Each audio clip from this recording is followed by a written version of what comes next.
Muy bien. Bueno, Está grabando, sí. Hola, buenas tardes. Es un gran placer tener el día de hoy a José Edelstein, quien es profesor de la Universidad de Santiago de Compostela y que está de invitado, ¿no es cierto?, a nuestro seminario del ICEN. Él es un experto en teorías de gravedad, en particular, ¿no es cierto?, teorías de gravedad de Lovelock y teorías con términos de curvatura superior, motivados por teoría de cuerdas, y ha hecho análisis, ¿no es cierto?, acerca de las condiciones de causalidad, acerca de las teorías, y el día de hoy nos va a presentar acerca de, más allá de la relatividad general, asuntos de causalidad e inflación geométrica. Adelante, José. bueno, muchas gracias, Ignacio, gracias a todos.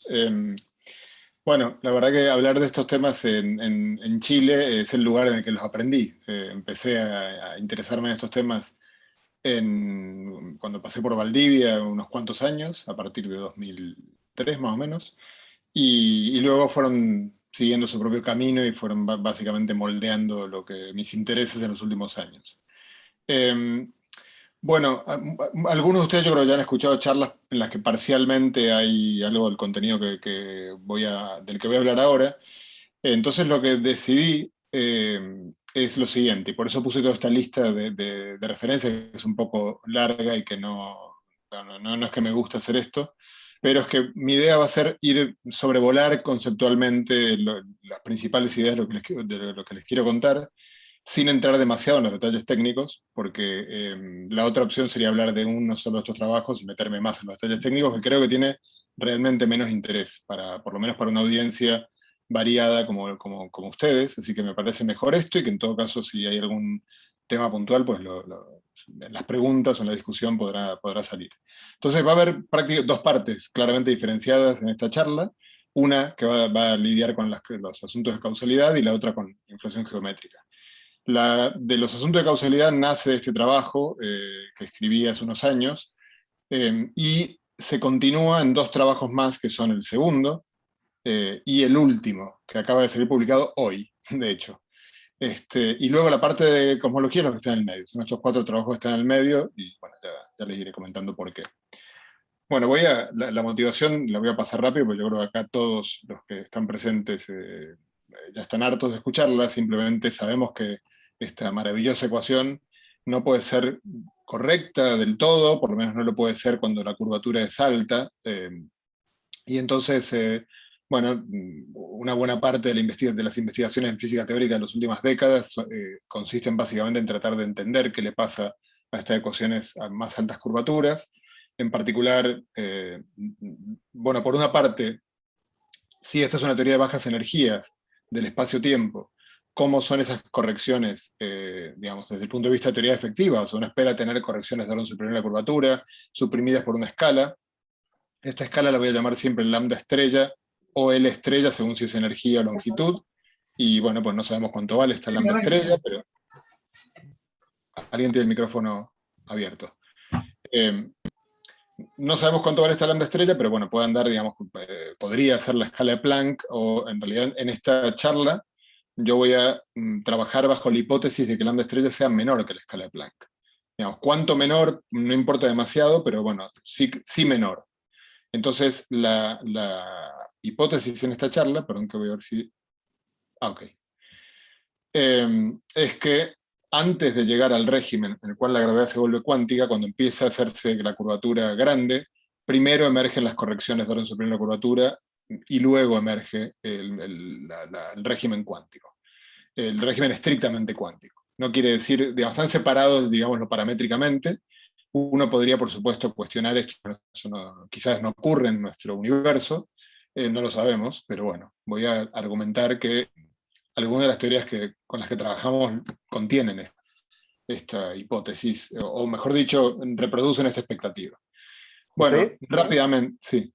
disculpa, es que tus diapositivas no están corriendo en la pantalla. ¿Cómo que no? ¿En serio? Está solo la Están inicial. en el 1. Ah, y no sé por qué, yo Quizá no veo... se compartió la pantalla incorrecta, puede ser. Pero no, yo tengo una... A ver, un segundito. Qué raro. Claro, suerte que me lo dijiste. A ver, si comparto ahí, debería verse esta transparencia, ¿no? La 3. Ahí Sí, sí, ahora ahí sí. sí. Ah, está nueva. Ok. Gracias. Y entonces, a ver si puedo ir para atrás un segundito. Esta era la anterior, la ven ahora, la del tren. Sí, ahora se ve perfecto. Muchas gracias. Ok, perfecto. Bueno, era todo lo que dije antes, era en este contexto. Simplemente las ecuaciones de Einstein y correcciones a esta ecuación. Bueno, sabemos que las derivadas, términos de orden superior en las derivadas ayudan, mejoran la renormalizabilidad de la teoría. Eso es un viejísimo paper de Stelle. Más viejo todavía es el paper de Ostrogradsky, que obviamente no en el contexto de la gravedad, sino en el contexto de sistemas mecánicos, mostró que derivadas al mismo tiempo, derivadas de orden superior, de hecho no está mal puesto acá, derivadas de orden superior en general dan lugar a fantasmas, inestabilidades, términos de energía cinética con el signo cambiado, etc. Por otra parte sabemos que existe una combinación única, hay un teorema que lo formuló David Lovelock hace exactamente 50 años, en el que mostró que hay una única combinación de términos de orden superior a la curvatura que no tiene estos problemas, que da ecuaciones de segundo orden, se llaman teorías de Lovelock, y lamentablemente el gran problema que tienen es que se pueden formular en dimensiones siempre mayores o iguales que 2k+1, donde k es el orden del polinomio, por ejemplo acá en el caso del término cuadrático, k es igual a 2, 2 por 2, 4 más 1, 5, o sea esto solo es no trivial a partir de 5 dimensiones. Entonces, bueno, si uno quiere estudiar estos fenómenos para un espacio-tiempo 4-dimensional, que es lo que, como se supone que es el nuestro, es un resultado no muy bienvenido el de Lovelock, porque nos gustaría tener teorías que sean bien comportadas en 4 dimensiones. No voy a hablar nada del Gauss-Bonnet en 4 dimensiones, del que salió en los últimos 2 años. No tengo mucho para decir sobre él, pero creo que es una teoría o inconsistente o no solo de gravedad, según entiendo. Bueno, ¿qué pasa cuando uno quiere, uno por supuesto que el ideal sería, tengo una teoría completa en el sentido de ultravioleta, y luego yo puedo usar el formalismo de Wilson para derivar la teoría efectiva. Pero claro, normalmente eso no suele ocurrir, normalmente conocemos la teoría de bajas energías y queremos adivinar la teoría completa. Entonces uno podría pensar que, bueno, todo término, o sea, el Standard Law dice que todo término compatible con las simetrías va a aparecer. Sin embargo, hay un paper de hace 15 años de esta gente en el cual muestran que eso no es tan así, en el sentido de que, por ejemplo, si uno toma una teoría para un campo U1 y uno tiene la Lagrangiano de Maxwell, y uno dice, bueno, pues a 2 órdenes más de la derivada puedo tener este término o este término que está aquí, y entonces puedo poner un coeficiente aquí adelante que podrá valer cualquier cosa, según cuál sea la teoría completa ultravioleta. Uno puede ver de forma consistente a este orden de energías que C1 y C2 tienen que ser sí o sí positivas. Si no, ellos muestran en este trabajo que hay problemas con la unitariedad de la teoría, con la analiticidad de la matriz S y también con la causalidad. Aparecen los 3 problemas juntos, ellos lo demuestran. De hecho, este trabajo es un trabajo bastante largo, en el cual lo hacen para un montón de teorías distintas, campo escalar, campo gauge, etc. Discuten el caso de gravedad, pero lo dejan irresoluto, digamos, es porque bueno, es complicado cuando uno tiene gravedad saber exactamente cuál es una señal de violación de causalidad, por ejemplo. Entonces eso no lo dejan, no lo responden.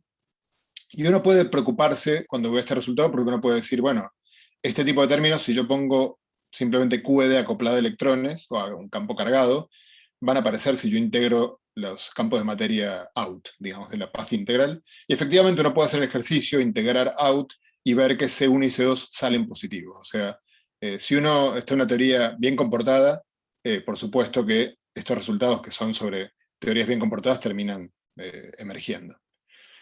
La idea, digamos, del trabajo inicial, que mencioné, en el cual lo que quisimos ver fue qué pasa en el caso de gravedad.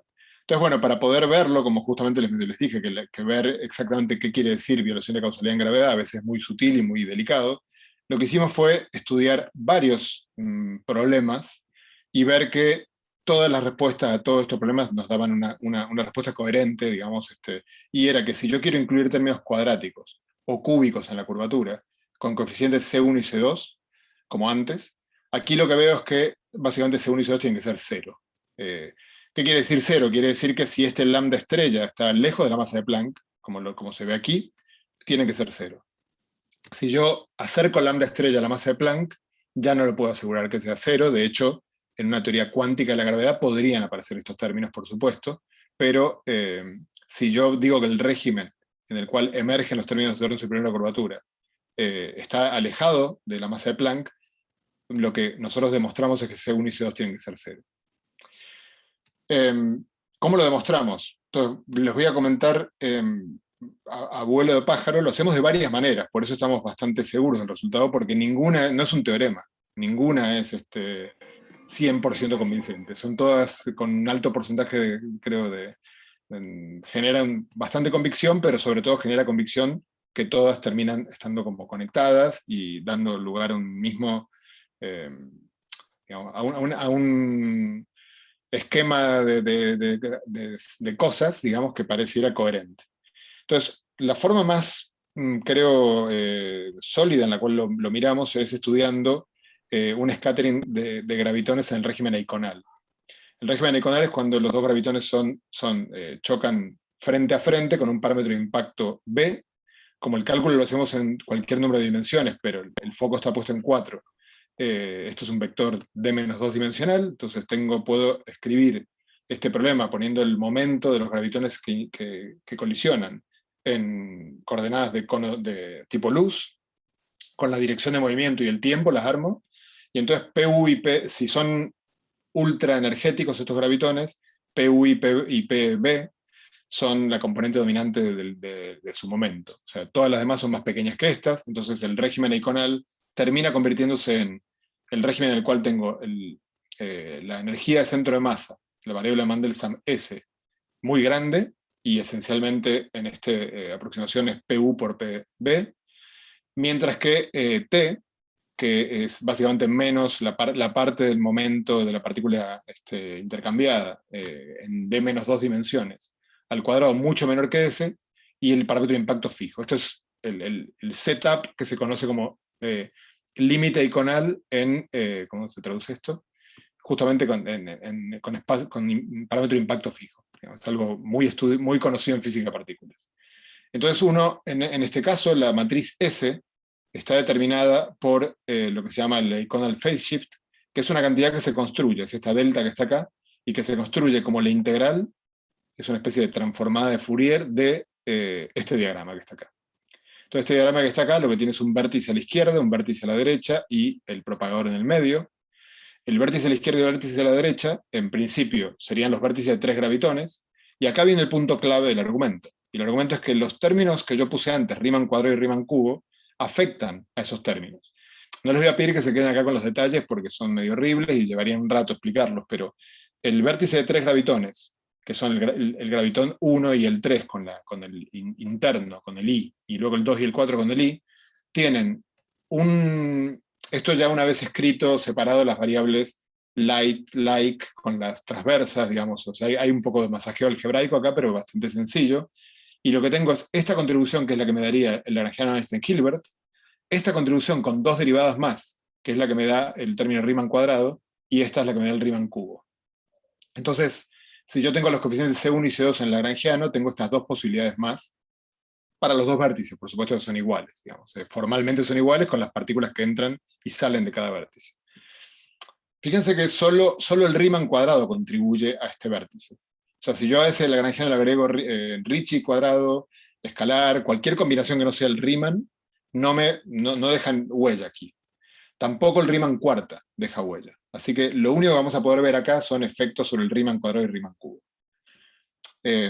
Bueno, uno puede ver que en el límite eiconal, delta crece como S, es muy fácil de ver, porque simplemente es el producto de este por este. Esto da PU cuadrado, PV cuadrado, que era S cuadrado, pero en la fase eiconal hay 1 sobre S delante, entonces esto me da algo que va como S. Y entonces la matriz S, bueno, en este límite, la matriz S es básicamente la exponencial de este delta. Y aquí hay un problema, porque si una de las condiciones que uno le pide a la matriz S para que la teoría sea, digamos, la matriz de scattering esté bien definida, es que sea su valor absoluto, su módulo, perdón, sea menor o igual que 1 en el plano complejo, cuando uno toma S como variable en el plano complejo, en el semiplano superior del plano complejo. O sea, cuando la parte imaginaria de S es mayor o igual que 0, esto tiene que ser menor o igual que 1. Pero como esto es lineal con S, así que si imagínense que acá tengo parte real más I veces la parte imaginaria, el I por el I me da un menos y me queda E a la menos la parte imaginaria. Si yo me permito cambiar el signo de delta, o sea, si hay un signo de delta para el cual este módulo de S es menor o igual que 1, si cambio el signo va a pasar a ser mayor que 1. Entonces no puedo permitir el cambio de signo en delta si quiero que se cumpla esta condición que está aquí. Y lo que uno puede ver es que, bueno, básicamente, perdón, acá lo estoy diciendo de palabra, no lo estoy mostrando, pero uno puede ver que no es posible mantener que el signo de delta no cambie.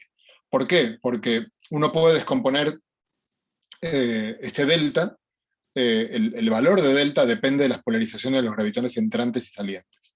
Y uno lo que puede ver es que si descompone esas polarizaciones en 3 canales, que son lo que se llama el canal escalar, vectorial y tensorial, según si tiene patas en la dirección o no del momento, uno, básicamente, el escalar y el tensorial siempre tienen el signo cambiado. Entonces, hay uno que tiene delta positivo y el otro tiene delta negativo, inexorablemente, y si uno quiere cambiar un signo del coeficiente C1, por ejemplo, en el lagrangiano, o C2, lo único que hace es cambiar cuál es el que tiene el signo malo, pero siempre hay uno que tiene el signo malo. Otra forma de verlo, que es mucho más simple, y de hecho en la que voy a comentar brevemente algo ahora, y que está relacionada a esta, es ver la demora de Shapiro. Eso, uno puede comprobar que delta es directamente la demora de Shapiro, o sea, multiplicada por, es la demora de Shapiro multiplicada por el momento PB. Entonces, el cambio de signo de delta es un cambio de signo en la demora de Shapiro. Les recuerdo que la demora de Shapiro es algo que aparece en relatividad general, siempre es positiva, o sea, siempre una señal lumínica se ralentiza al pasar cerca de una masa, y una pregunta que uno puede hacerse es si eso es, si el hecho de que si no pasa eso, si hay un adelanto de Shapiro, si eso es problemático o no. Y no es obvio que lo sea. Cuando nosotros empezamos a escribir este trabajo, tuvimos un intercambio con Bob Wald, que él tiene un teorema, es el único teorema que yo conozco que hay de violación de causalidad en relatividad general, y él mismo afirmaba, que es un tipo que ha pensado mucho en esto, que no es obvio que un adelanto de Shapiro sea problemático. Nosotros argumentamos que es problemático por 2 motivos, al menos que me acuerde ahora mismo. Uno es que si uno hace esto en ADS, entonces uno puede conectar este adelanto de Shapiro con una violación de causalidad en la frontera.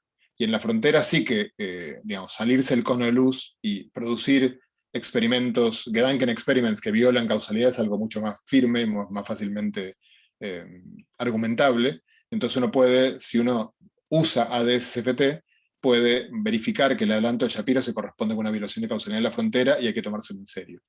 Pero aún fuera de ese caso, en este trabajo lo que hicimos fue, de hecho, en espacio plano, mostrar que es posible, es un análisis bastante delicado porque uno tiene que mostrar que el principio de incertidumbre, por ejemplo, no está por encima de esto, que uno puede acumular adelanto de Shapiro y hacerlo macroscópico.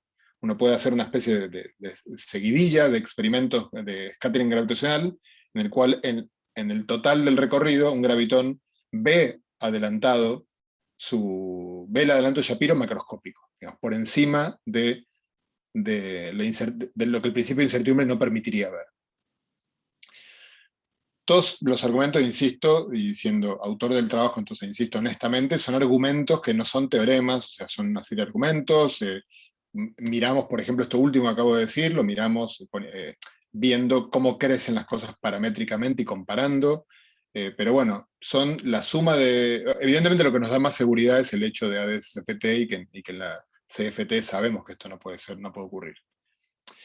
¿Qué pasa? En este trabajo concluimos también que normalmente cuando hay un problema en una teoría efectiva suele ser porque uno integró equivocadamente grados de libertad, o sea, hay grados de libertad que uno sacó del lagrangiano, pero que en realidad empiezan a jugar un papel en esa escala de energías. Entonces intentamos ver si podíamos resolver este problema de esa manera, y es muy fácil ver que una partícula spin J contribuye de esta manera a delta, por lo tanto, al menos necesito una partícula de spin 2. De hecho, pareciera que lo que necesito es una partícula de spin 2 con acoplamientos tales que me genere justo el valor de delta con el signo cambiado para que se me anule y me quede delta igual a 0, por ejemplo, cuyo cambio de signo no sería problemático.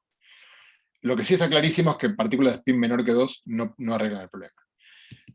Una partícula de spin 2 lo arreglaría, pero, y no voy a entrar en detalles porque se me va del tiempo de lo que quiero contarles hoy, uno puede ver que la conservación del momento angular en los vértices lo impide.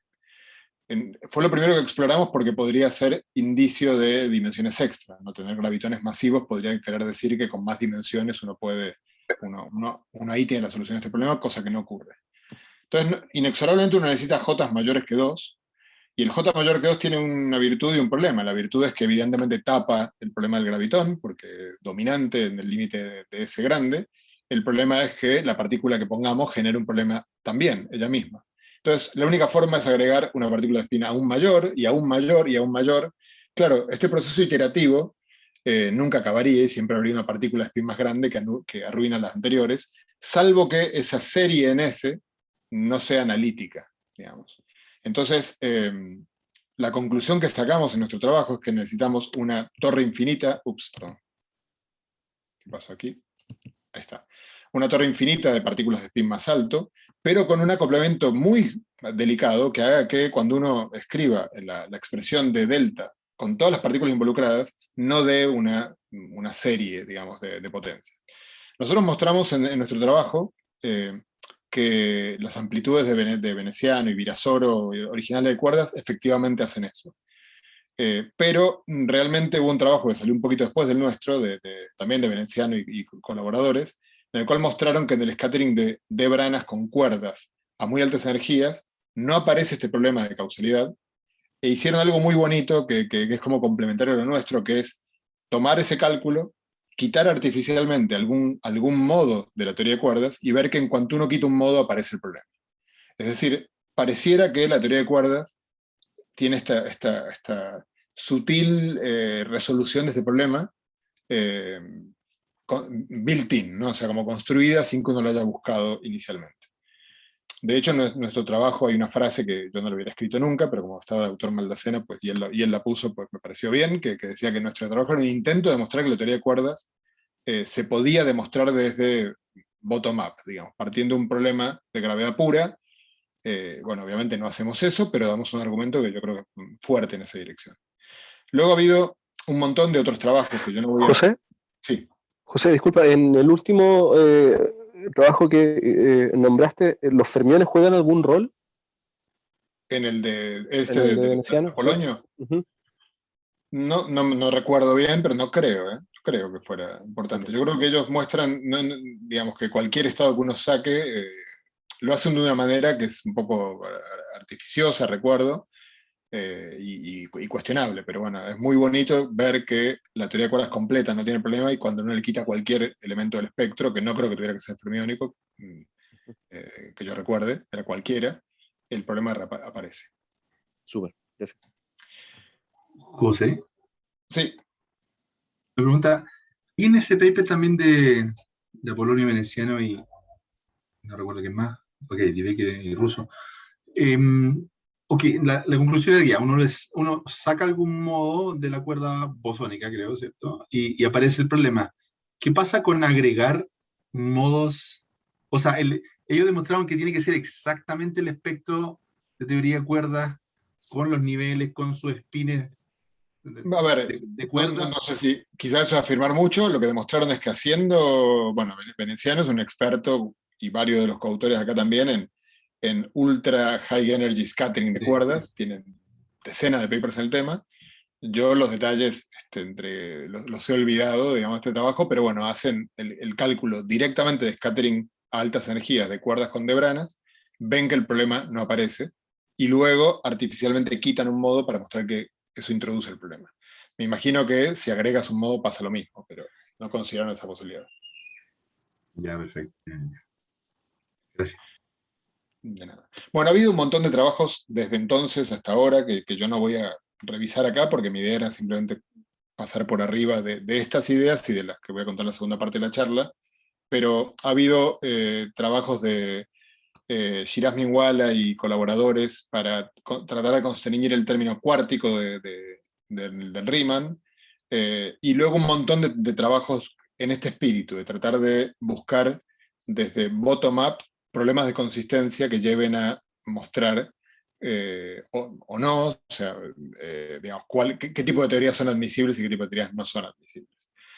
Yo les cuento dos trabajos en los que yo continué mirando algo aquí, por curiosidad simplemente porque una de las preguntas que surgió inmediatamente de esto, y seguro que algunos de los que me están escuchando también lo hubiera pensado inmediatamente, es ¿qué pasa en 3 dimensiones? Porque en 3 dimensiones sabemos que la gravedad es muy especial, y en particular en 3 dimensiones pasa algo, digamos, aquí fíjense que uno podría pensar que cuando uno, la teoría de Riemann cuadrado, da igual si uno pone el Gauss-Bonnet completo. Como les dije, para este problema no influye nada, de hecho el cálculo inicial lo hicimos con Gauss-Bonnet. Vimos que ahí aparece el adelanto de Shapiro. Entonces uno ve que Gauss-Bonnet, que pertenece a la familia de Lovelock, y por lo tanto es bien comportada a nivel de unitariedad, digámoslo, en el sentido que no tiene ecuaciones de orden superior, sin embargo tiene este problema de causalidad. Entonces la pregunta era en 3 dimensiones, que está este famoso problema de que cuando uno pone, por supuesto en relatividad general no tiene grados de libertad que se propaguen, pero cuando uno pone teorías como Topological Massive Gravity u otras, uno tiene este famoso problema, por lo menos famoso para todos los que han mirado esto alguna vez, y es que el signo de la constante de Newton, si uno lo pone positivo, uno tiene en esta teoría agujeros negros, bien comportados, pero los gravitones tienen el término cinético, hay gravitones, y los gravitones tienen el término cinético dado vuelta. Así que la teoría, si uno quiere estudiar agujeros negros, pues le pone el signo positivo y se olvida de los gravitones y hace la vista gorda. Si uno quiere estudiar gravitones y scattering de gravitones, pone el signo del sigma negativo y se olvida de los agujeros negros porque daría lugar a agujeros negros con problemas en su termodinámica. Esta especie de esquizofrenia de la gravedad en 3 dimensiones, no me pidan a mí que la resuelva, o sea, está ahí y la gente vive con esto. Pero una de las dudas que teníamos era qué pasa en todas estas teorías, en este conflicto entre unitariedad y buen comportamiento de los agujeros negros, cómo se lleva con causalidad. Entonces, tenemos básicamente, por ejemplo, acá les muestro un ejemplo, pero en el trabajo que les voy a este trabajo que está aquí abajo, hicimos unos cuantos, entre los cuales reconocen a varios expertos y amigos en 3 dimensiones, hicimos todo un catálogo de teoría en 3 dimensiones, New Massive Gravity y varias más, y en todas salía algo parecido. Y era que cuando estudiamos la demora de Shapiro, tanto para gravitones, que es lo que está a la derecha, como para un campo escalar que interactúa con el campo de gravedad, siempre salía una expresión que era positiva si sigma era -1, que es cuando los gravitones dan lugar a una teoría unitaria. Es decir que, así como en 4 dimensiones para arriba, la causalidad se viola, aunque la unitariedad no se viole, en 3 dimensiones vienen juntas, de alguna manera, vienen juntas, punto. Lo miramos para varias teorías, vimos la relación también entre la demora de Shapiro y la Eikonal scattering, o sea, hicimos todos los cálculos parecidos al trabajo con Maldacena y vimos que parecía este esquema igualmente robusto. Con algunas cosas extrañas, por ejemplo, para regularizar el scattering de gravitones tenemos que tomar una forma muy extraña, regularizar en el plano complejo los propagadores, y siempre daba correcto el resultado cuando lo hacíamos de esa manera. Bueno, hay problemas probablemente abiertos ahí que no voy a comentar.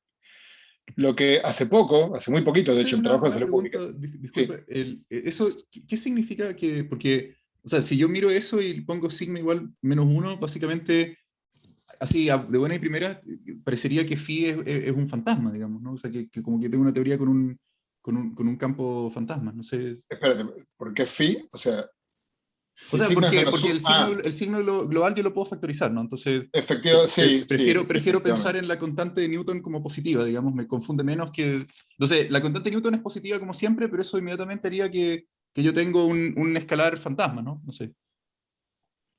Pues efectivamente, sí. A menos que tenga un typo en esta ecuación y el sigma también, sí. Diría que sí, que estás en lo correcto. Ajá, porque ese campo, o sea, a ver, lo que pasa es que no sé si tiene algo que ver, pero esa estructura como... A ver, no sé... Sí, el sigma negativo condenaría no solo a los agujeros negros, sino al resto de los campos a tener un término cinético con el signo cambiado, claro. Sí, aunque eso no necesariamente es tan malo si uno considera, por ejemplo, que yo tengo una simetría conforme, por ejemplo, o sea, tipo una simetría de Weyl, así como Brans-Dicke o algo así.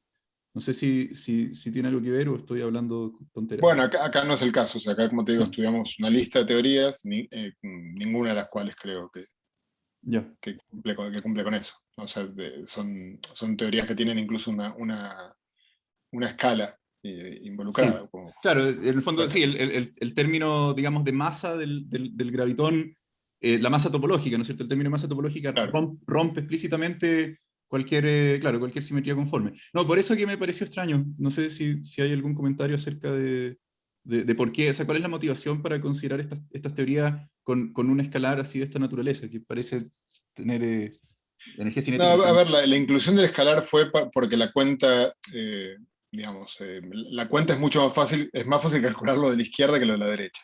Ajá. Entonces, inicialmente, de hecho, podría omitir el escalar y omito esto y me quedaría este resultado. O sea, el resultado sigue siendo coherente para los gravitones puros.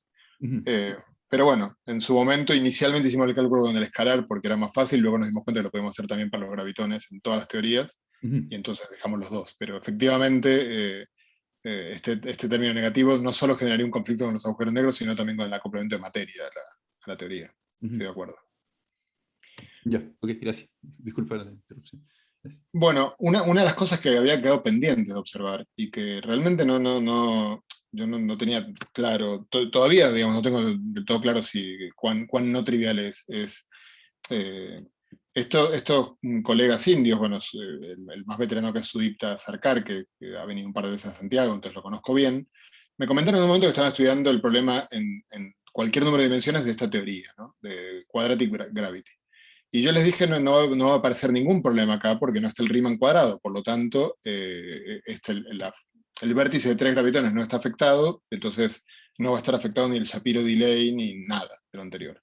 Sin embargo, el argumento de ellos era que aprovechar que, o sea, estos argumentos que al final uno puede eliminar por field redefinition, o sea, el argumento este puede ser traducido en, yo por field redefinition puedo siempre eliminar estos términos, claro, generando otros de orden superior aquí, en el lagrangiano.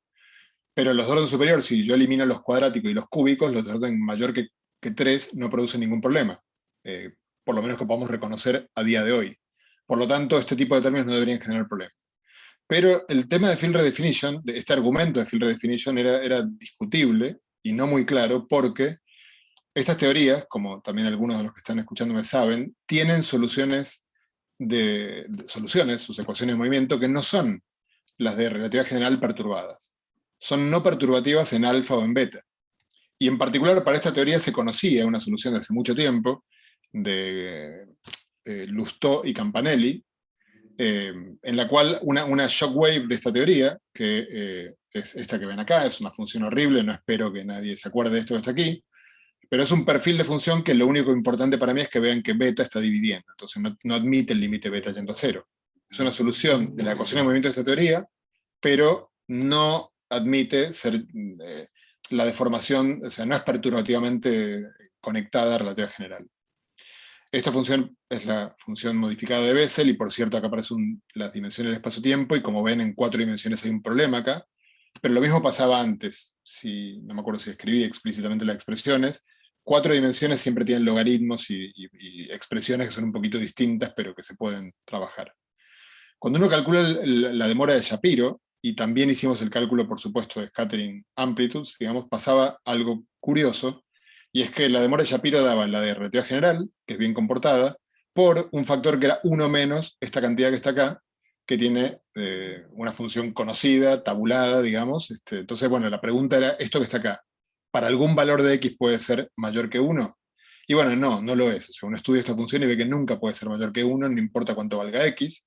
Fíjense que x está conectado con r partido por raíz de menos beta, el argumento de la función k. Entonces no hay manera, no hay parámetro de impacto que permita violar, convertir la demora de Shapiro en un adelanto.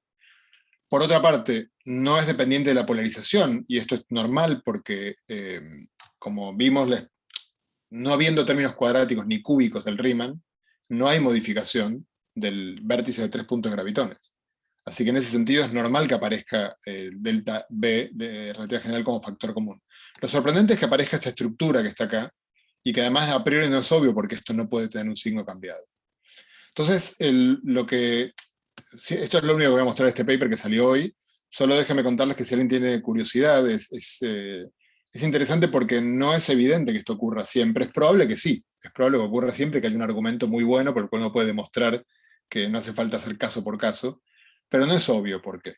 Y sobre todo lo que vimos fue que si bien uno puede hacer una redefinición, una field redefinition, que lleve esta solución a una solución de relatividad general, no es cierto, esa solución de relatividad general tiene campos de materia. En otras palabras, en la field redefinition aparece el gravitón masivo, esta teoría que está acá tiene gravitones masivos.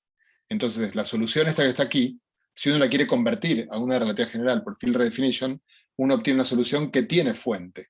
Y cuando uno estudia la fuente, uno ve que lo que ocurre es que este resultado que aparece aquí es el de los gravitones masivos tras haber hecho la field redefinition. Conclusión. El argumento de field redefinition es que a veces es invocado con cierta irresponsabilidad por parte de todos.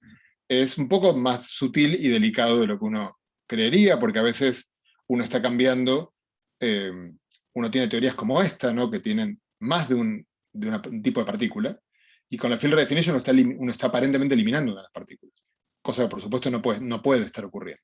Entonces lo que uno está haciendo es desplazar esa otra partícula hacia términos de orden superior, que si uno luego decide ignorar porque trabaja con términos de orden más bajo, depende para qué los puede ignorar, o sea, no los puede ignorar del todo. ¿También? Van a seguir jugando un papel y son los responsables de que esto aparezca aquí, a pesar de que ingenuamente no debería ocurrir.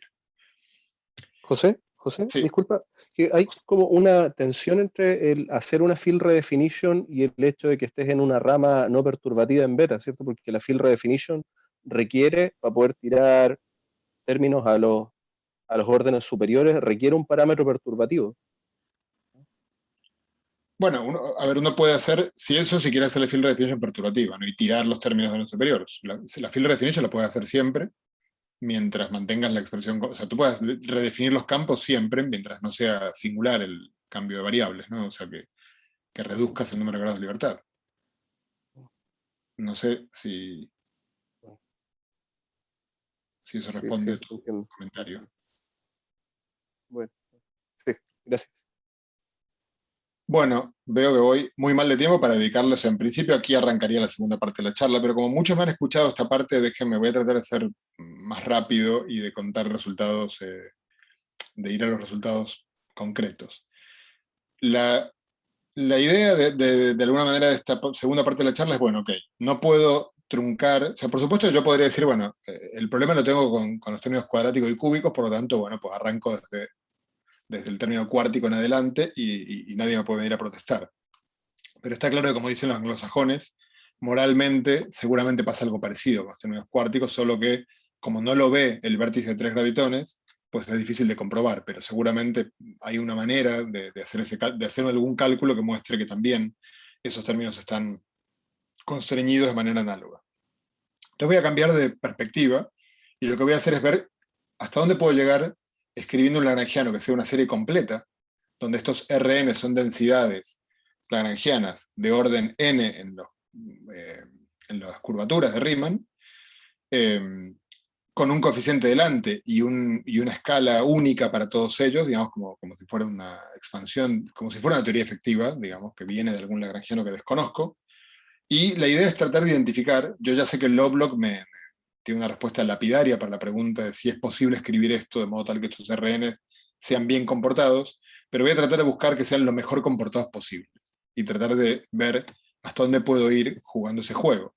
Que en realidad no lo inicié yo, digamos, sino que es algo que empezó con un trabajo de Pablo Bonica, Pablo Cano hace 5 años, estudiando concretamente la teoría cúbica, con lo que ellos llamaron Einstein Cubic Gravity, y que va a ser parte de este juego que les voy a contar ahora. Entonces, la idea va a ser, yo voy a meter este tipo de términos que admiten, en principio, todas las contracciones de Riemann, con métricas. En general aparecen 3 grados de libertad, que son el gravitón, y luego un gravitón masivo, pero con el signo del término cinético cambiado y un campo escalar. Y lo que voy a hacer es matar esos modos extra, simplemente eligiendo los coeficientes de estos RN. Estos RN son combinaciones de todos los términos posibles que puedo escribir a cada orden. Bueno, elijo los coeficientes para que la masa del gravitón masivo y el campo escalar se vaya a infinito y desaparezcan del espectro. Entonces esto me da ciertos constraints algebraicos que me determinan estas densidades RN, no de manera unívoca, por supuesto. ¿Qué voy a imponer? Déjeme contarle un poco de lo que voy a imponer y un poco sobre la unicidad de los RN. Te voy a pedir primero que solamente tenga gravitones sin masa, esa es la parte einsteiniana de la frase Einstein en Cubic Gravity. Voy a pedir que los agujeros negros sean bien comportados, o sea, si miro la termodinámica que no me quede temperaturas negativas o cosas por el estilo. Y luego, a mayores a lo que pidieron Pablo Bueno y Pablo Cano, que ellos no pidieron esta tercera condición, voy a pedir que si pongo otro espacio-tiempo muy simétrico, como es el de Friedman, Lemaitre, Robertson, Walker, el problema cosmológico quede bien definido como problema de valores iniciales.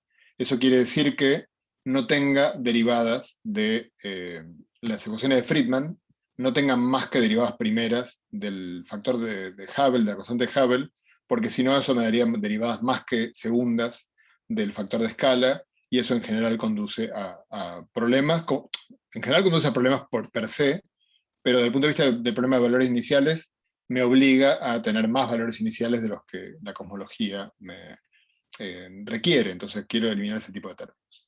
Entonces, si pido estas tres cosas a nivel cuadrático, me sale Gauss-Bonnet, entonces, bueno, en 4 dimensiones lo puedo eliminar porque no produce ningún lagrangiano.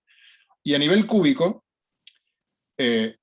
Pablo Bueno y Pablo Cano, en este trabajo en el cual identificaron este lagrangiano cúbico, que es el que cumple con 1 y 2, pero no 3, ellos 3 directamente no les importó, no les interesaba en ese trabajo. Y luego hubo un trabajo al año siguiente de Hennigar, Kubisnak y Mann, en el cual vieron que había un segundo lagrangiano, que es el que ven acá, que era muy curioso porque si uno toma las ecuaciones de movimiento de este lagrangiano y las evalúa en un espacio de Einstein o en un espacio, una ansatz de Schwarzschild, las ecuaciones son 0, igual a 0. Entonces uno podía libremente agregar o no agregar C, y eso fue interpretado como que el lagrangiano era trivial. Pero cuando uno mete la condición 3, uno ve que no es trivial, lo es en una métrica de Schwarzschild, pero no en una métrica de Friedman, Lemaitre, Robertson, Walker, y ahí contribuye, y de hecho la única combinación que me da las 3 condiciones que están aquí arriba, es este lagrangiano que es P-8C, que es el que estoy llamando R3. Uno puede seguir este juego, por supuesto, a órdenes superiores. Nosotros lo hicimos en un trabajo que ahora va a aparecer la cita en un rato, lo hicimos hasta orden 10 en matemática, y es obvio que cada vez es, por una parte, más fácil, porque hay una degeneración, el lagrangiano cúbico es único, pero el cuártico ya no. Y cada vez es más degenerado el espacio de densidades Rn. Claro que al mismo tiempo cada vez hay más términos que sumar, entonces en el matemática se va complicando la cosa, pero sobre todo Robbie Hennigar, que es uno de los coautores de este trabajo, es muy, muy listo para darse cuenta, como lo único que uno quiere es encontrar una de estas densidades, para estar seguro de que existen. Él es muy rápido para saber cómo hacer eso con un subconjunto de términos que lo consigue. Ahora, es muy fácil ver que eso es degenerado y que hay un montón de densidades lagrangianas diferentes. Sin embargo, vamos a ver que eso no es tan relevante para el estudio de cosmología, por lo que voy a mencionar en un ratito. Entonces, tomo este lagrangiano, sé construir estas densidades, pongo el ansatz en este caso concretamente un espacio plano, de Friedman, Lemaitre, Robertson, Walker, y paso, en lugar de usar el tiempo, voy a usar los e-faults como variable, que es algo también más o menos canónico, y entonces encuentro que las ecuaciones de Friedman adoptan una forma muy... Yo también tengo mis problemitas con la computadora. Bueno, adoptan esta forma muy sencilla. Déjenme centrarme solamente en esta, porque como bien recordarán, puedo derivar de la ecuación de la ecuación de continuidad y de la primera, la segunda ecuación de Friedman. Entonces con estas dos ya me alcanza. Entonces fíjense que la ecuación de Friedman, que normalmente es 3h² igual la densidad, aquí simplemente es 3 por una función de h, que es un polinomio par de h, igual la densidad. Es decir, este tipo de teorías ofrecen una ecuaciones de Friedman realmente sencillas. Y una cosa interesante es que el término Rn, cualquiera que uno elija, produce un término tipo h a la 2n. Entonces, toda la degeneración en los Rn es irrelevante, Porque si yo tengo tengo dos términos de orden n, a y b, y yo tengo lambda a n, digamos, un coeficiente multiplicando el término a más el otro coeficiente multiplicando el término b, me van a dar un coeficiente más el otro multiplicado por h a la 2n. Y como yo no sé cuánto vale este coeficiente, pues ya directamente a la suma de esos dos lo llamo lambda n, y no necesito deshacer esa degeneración. ¿Está bien? La ignorancia de los lambda n es lo mismo si quieren que la ignorancia específicamente de cuál miembro de la clase de Rn es el que estoy eligiendo. Entonces, algunos comentarios. Apareció muy poco después de nuestro trabajo, un trabajo de Homi Suivak, que realmente creo que todavía sigue siendo el punto más interesante a explorar aquí, y es que ellos usando una técnica que se usa para estudiar la dualidad T en teoría de cuerdas, se dieron cuenta de que si uno toma un ansatz cosmológico en teoría de cuerdas y pide que la dualidad T sea una simetría de la teoría, uno puede calcular las ecuaciones de Friedman en teoría de cuerdas a todo orden en alfa prima, digamos, de la teoría de cuerdas. Uno puede calcular la serie completa y da un sistema de ecuaciones tremendamente parecido al anterior. No idéntico, pero muy, muy parecido al anterior, completamente determinado por una única función f de h que luce idéntica a la anterior. Entonces,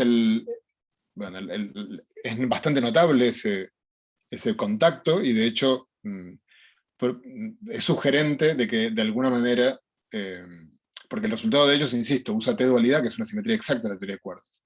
Entonces es creíble que esa es la ecuación que da la cosmología en teoría de cuerdas, que salga acá la misma, eligiendo estos términos, Rn, con estas tres condiciones que les mostré antes, es llamativo y creo que digno de mayor estudio. Una de las diferencias del trabajo de Homi Suivak y el nuestro es que a ellos les sale las ecuaciones de Friedman idénticas, pero en el string frame. Si uno pasa al Einstein frame, las ecuaciones se tuercen un poquito, y de hecho ellos ven aquí que tienen soluciones de Sitter, por ejemplo, que es también de los puntos llamativos en teoría de cuerdas. Supuestamente la teoría de cuerdas es alérgica de Sitter. Ellos muestran que hay soluciones de Sitter en el string frame, pero luego Chetan Krishnan mostró poco después que en el Einstein frame lo habría si esta función f de h satisface una ecuación diferencial medio complicada, que no está muy claro que tenga alguna solución con sentido. El tema está un poquito abierto, ahí donde lo estoy comentando. La cuestión es que la cosmología está totalmente dictada por esta función, o sea, por la escala y por los coeficientes lambda n. Bueno, esto ya lo comenté antes, así que sigo adelante. Hay algunas condiciones sobre la función f de h que uno tiene que poner para que esté bien definido el problema. Todos los que trabajaron en teorías de orden superior de la curvatura saben que pueden aparecer vacíos degenerados. Todo ese tipo de cosas, aquí intentamos evitarlas porque generan problemas añadidos que queremos tratar de resolver un problema, no todos a la vez. Entonces, lo primero que vimos con Gustavo Arciniega y Luisa Jaime fue que si agregamos el término cúbico y simplemente ponemos el lagrangiano con radiación, o con cualquier cosa, pero en particular con radiación, que es la que dominaría cuando el universo era muy pequeño, vemos que el universo tiene una expansión acelerada. O sea, si uno pone lambda 3 igual a 0, el lagrangiano de Einstein-Hilbert con radiación no tiene una expansión acelerada. Así que la inclusión del término cúbico genera una expansión acelerada en el inicio del universo, que luego, en cuanto la curvatura se hace pequeña, este término se hace subdominante. Entonces, muy rápidamente esta cosmología pega con la de relatividad general, pero la modifica a tiempos pequeños, justamente produciendo una aceleración. Obviamente eso nos sorprendió muchísimo, y nos despertó interés inmediatamente, y claro, por suerte nos asociamos a Pablo Bueno, Cano y Hennigar para resolver este mismo problema con toda la serie. Porque encender el término cúbico solo es más que cuestionable cuánto sentido tiene eso que uno ha hecho, pero era indicativo de que si uno, evidentemente aquello que hacía que esto infle en forma acelerada, era evidente que si uno agrega términos cuárticos, cúbicos, etcétera, quínticos, perdón, cada vez lo va a hacer más. Como antes Ignacio bueno, yo no estoy comentando casi nada acá de temas holográficos, ahí está, pero es muy interesante las aplicaciones de esta teoría cúbica y de estas teorías en general, holográficas. Hay pocas hechas hasta ahora porque no es fácil encontrar el contexto y soluciones con las cuales poder trabajar, pero los Pablos con Hennigar y Mann hicieron un trabajo muy, muy lindo, en el cual calcularon la free energy de una teoría tridimensional en la esfera versus la free energy en la esfera squasheada, con un parámetro que la deforma, y vieron que eran capaces de obtener, digamos, usando a DSFT, una relación, una diferencia entre ambas, que depende, bueno, del parámetro de deformación, obviamente, de la carga central de la teoría, y de T4, que es el único coeficiente no trivial, no nulo, de la función de 3 puntos de T mu nu. Este resultado que está acá, por supuesto que si uno pudiera mostrarlo en una teoría conforme, sería la hostia, sería una comprobación brutal y muy no trivial de ADSPT. Esto está, por supuesto, pendiente de que alguien lo pueda hacer, pero obtiene una serie de resultados muy coherentes respecto de esta expresión, digamos. Esta expresión parece tener sentido, no me pidan ahora que recuerde por qué, pero está discutido en este trabajo, y parece una línea muy linda de continuar. Lo que pasa es que no es fácil encontrar geometrías a las cuales aplicar meter este tipo de términos y poder operar con geometrías demasiado complejas. Vuelvo al tema de cosmología. Uno puede resolver en forma paramétrica las ecuaciones de Friedman, haciendo este cambio escribiendo A y T como funciones de un parámetro P. No voy a entrar en detalle porque quiero porque me viene muy mal de tiempo, pero uno puede ver que si uno trunca la serie, uno obtiene inflación, digamos, uno obtiene un parámetro epsilon, el parámetro este de slow roll, es 2 partido por el valor máximo de la serie truncada, por lo tanto si uno tiene acá un término cúbico ya es menor que 1, por lo tanto ya infla.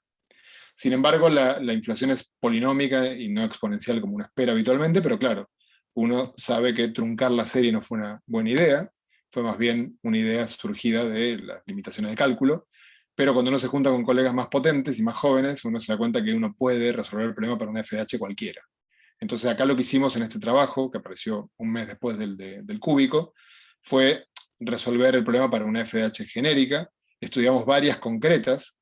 La idea era que tuvieran, por supuesto, el mínimo número de parámetros libres, por eso tiene esta forma tan extraña, o sea, que involucren alguna función expandible en serie para que tengan todos los términos, y no meter muchos coeficientes, porque si no, obviamente podemos fitear cualquier cosa. Entonces la idea es ver, bueno, estudiamos varias, acá les estoy escribiendo una de ellas, vimos que todas producen el mismo tipo de efectos, y es que producen, en principio, muy fácilmente una inflación con 60 e-folds. Por ejemplo, para el modelo para la función anterior, A crece con una exponencial, uno puede ver que el factor de escala crece exponencialmente y luego se pega al de relatividad general, este sería el de relatividad general, el rojo, y cuando uno mira el epsilon, que es esta combinación que está aquí, respecto al número de e-folds, uno ve que es muy fácil llegar a 60, 80 e-folds con este modelo que les mostré antes. Siempre que epsilon sea menor que 1, uno está inflando aquí. Entonces, bueno, esto era en principio interesante, pero por supuesto hubo también, digamos, el mensaje general es que este tipo de términos producen inflación. Sin embargo, aparecieron algunos reparos a esto. El primero fue este trabajo, bueno, de estos autores con Starobinsky, que es unas palabras mayores en temas de cosmología, en los que lo que estudian es algo en realidad esto es más una objeción al trabajo, diría yo, o sea, en nuestro trabajo nosotros ponemos algo de materia para inflar. Ellos lo que miran es inflación de una manera simplemente buscando una raíz de f de h, o sea, un h igual a h0, que de f igual a 0, o sea, densidad, acuérdense que del lado derecho de la ecuación de Friedman estaba la densidad, por lo tanto, algo sin meter materia, y la idea es, yo ahí tengo una expansión exponencial, y luego alguna inestabilidad me saca de esa solución de Sitter puro para que esto no sea, para que la inflación termine. Y lo que ven es que hay una inestabilidad, pero no del tipo de la que uno querría, para que tener inflación y luego una salida de inflación, sino una inestabilidad respecto de anisotropías. En cuanto se produzca una ligera discrepancia entre una de las 3 direcciones espaciales, se genera una diferencia entre una dirección con el plano perpendicular, digamos. Entonces esto lo miran ellos acá y ven cuántos e-folds tienen lugar antes de que esto ocurra, y ven que genéricamente les da muy pocos e-folds, entonces concluyen que, bueno, argumentan contra nuestra teoría por este argumento. Otro argumento en contra de nuestra teoría, que nosotros mismos elaboramos, es el siguiente. Si uno, y que dio lugar entonces al final de este seminario, que voy a tratar de apretar el acelerador. Si uno toma las ecuaciones de Friedman y el f de h lo escribe de esta manera, saco factor común h cuadrado, entonces tengo 1 más g, donde g me marca todo lo que se separa de relatividad general. Evidentemente, la expansión acelerada que relatividad general no produce cuando tengo densidad de materia o de radiación, ocurre cuando g de h es mucho mayor que 1, para que este término domine el de relatividad general. Entonces tengo dos regímenes muy claros, que son, cuando g de h es mucho mayor que 1, hay expansión acelerada por los términos de orden superior. Cuando g de h es mucho menor que 1, entra el régimen de relatividad general, y como no hay inflatón, se frena la expansión acelerada. ¿Qué marca el punto de quiebre? Bueno, aquel valor para el cual g de h sea comparable con 1. Por ejemplo, llamemos h final de la inflación aquel en el que g es igual a 1, g de h es igual a 1. Claro que si uno mete esto ahora en las fórmulas de aquí, uno puede relacionar el ρ al final de inflación con el ρ al principio de inflación, y si uno usa el número de default, si uno usa también la forma en la que crece o en la que se diluye la radiación o la materia, etc., uno concluye que la dilución es tan brutal que uno necesita partir de densidades altísimas. Entonces uno puede comprobar, déjenme decirlo rápido porque quiero llegar al final, y simplemente uno puede comprobar que si uno toma los límites astrofísicos de cuánto puede llegar a ser hoy el H, los factores Hubble más pequeño, en otras palabras, ¿cuáles son los límites sobre L estrella? O sea, el factor de escala que enciende los términos de orden superior. Bueno, parece un número enorme, son 100 millones de metros, que es un montón, pero realmente es difícil hacer experimentos gravitacionales que descarten. La curvatura es tan pequeña, en experimentos, sobre todo del sistema solar, y ni hablar también en casos digamos, cosmológicos o astrofísicos más lejanos, que realmente uno no puede acotar mucho más que esto, el estrella. Entonces, bueno, esto si uno me lo mete en las fórmulas anteriores, da un H final que tiene un límite inferior, y uno puede ver que si uno quiere obtener, evitar densidades superplanquianas en el inicio, uno necesita que H sea mucho menor que esto, que no es compatible con esta cota que tengo acá. Entonces, no puedo, o sea, realmente no es posible inflar con términos de orden superior a la curvatura y radiación. Entonces hay que ir a sacar al principio, mucha gente interpretó nuestro trabajo como un intento de tirar el inflatón a la basura, y quizás lo fue un poco para algunos de mis coautores, pero bueno, fuimos a pedirle perdón y a sacarlo de la basura. Entonces metamos el campo escalar nuevamente, pero veamos la combinación campo escalar con términos de orden superior a la curvatura. Entonces, por ejemplo, tomo el lagrangiano de Einstein-Hilbert con el término cúbico y el campo escalar. Bueno, acá hay cosas canónicas de inflación, densidad, presión de campo escalar, perdón. Y lo primero que uno puede ver es que si uno no hace nada más, el campo escalar no ayuda a inflar, sino lo contrario. Esto es muy curioso. O sea, si acá tienen una simulación y ven que si yo pongo este phi es el valor inicial del campo, mejor dicho, arranco siempre desde 15 masas de Planck, que es lo que en relatividad general me da 60 defaults, 57 de hecho para ser más concretos, y lo que hago es tomar el parámetro del término cúbico, valores crecientes, y veo que cuanto más crezca, menos defaults tengo. Entonces hay una especie de conflicto entre el campo escalar y los términos de orden superior a la curvatura a la hora de inflar.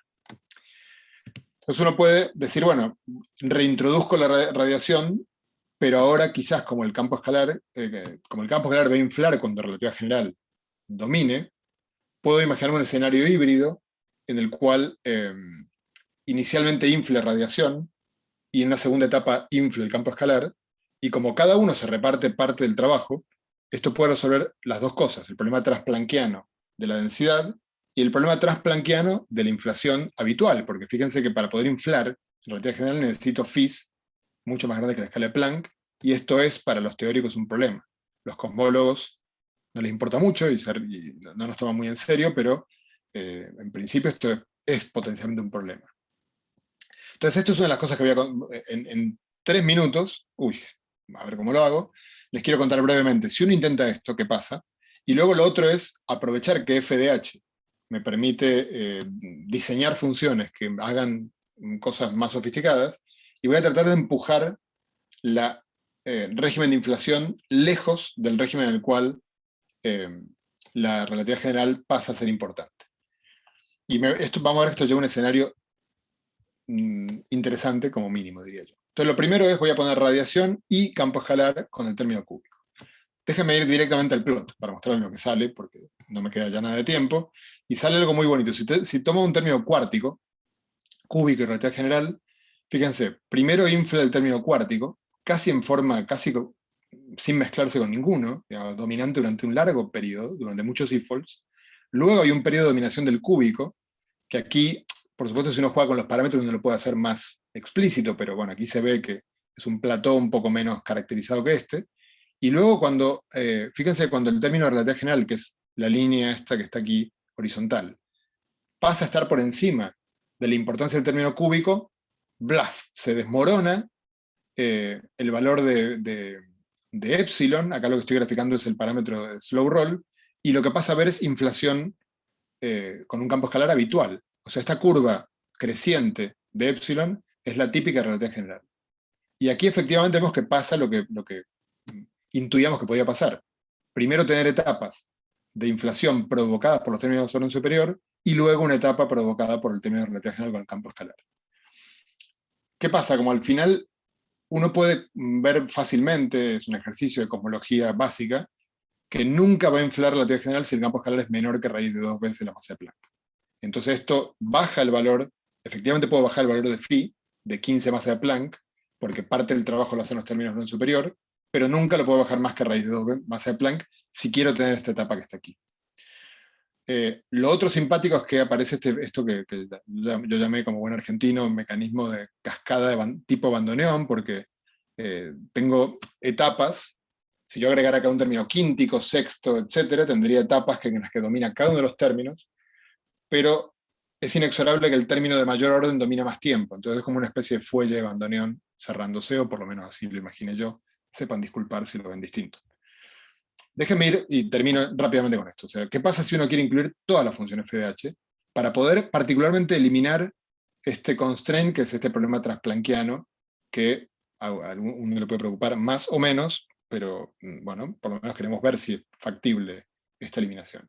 Entonces, claro, uno de los problemas que aparecen es que es el conflicto entre el momento en el cual se produce inflación y el momento en el cual la relatividad general pasa a tomar el control.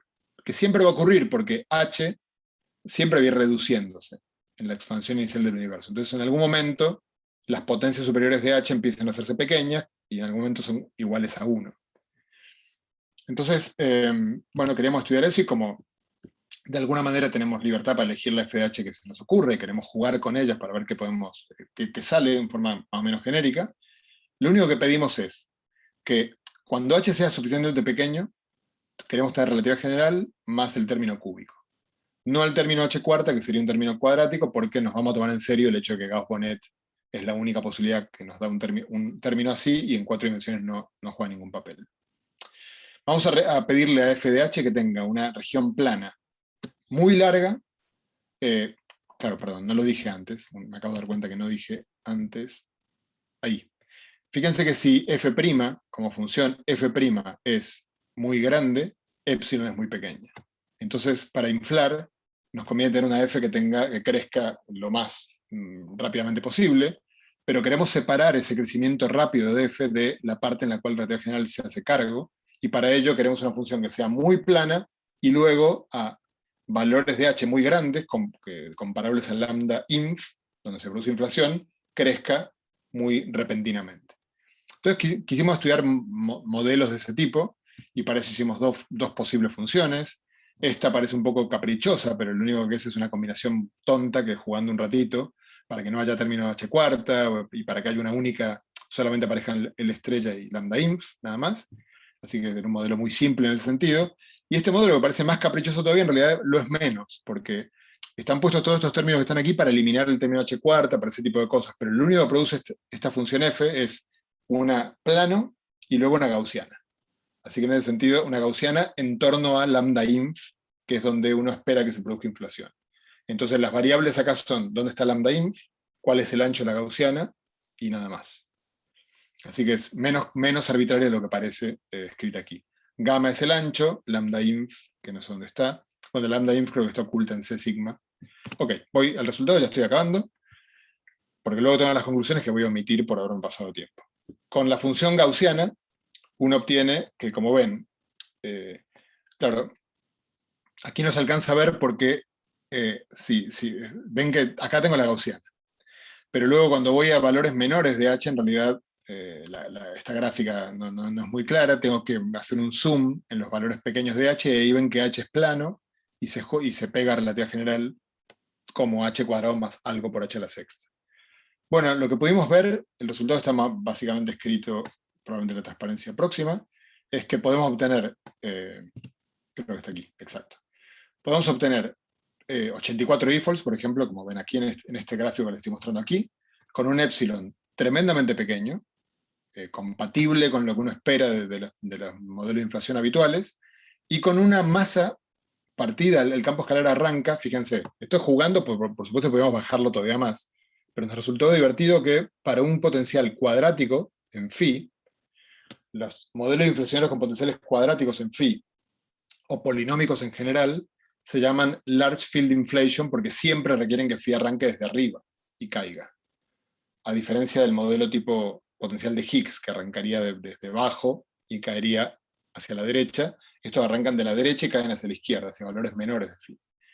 Normalmente, encontrar un potencial cuadrático que parta de un phi, que es un centésimo de la masa de Planck, es una rareza. Es convertir un modelo típicamente de large field inflation en uno de small field inflation. Entonces, bueno, con esto termino. Simplemente este es un modelo que en principio parece interesante, o sea, este tipo de modelos parece interesante para explorar cosmología, parecen conectados a modelos que saldrían en teoría de cuerdas, y todavía creo que hay bastante para trabajar y para decir. Bueno, las siguientes transparencias son las conclusiones, pero me las voy a saltar para tener un poco de rato, un ratito para charlar. Gracias y perdón por pasarme unos minutos. Muchas gracias, José, por la charla. No hay problema, estuvo genial la charla. ¿Algunas preguntas del público?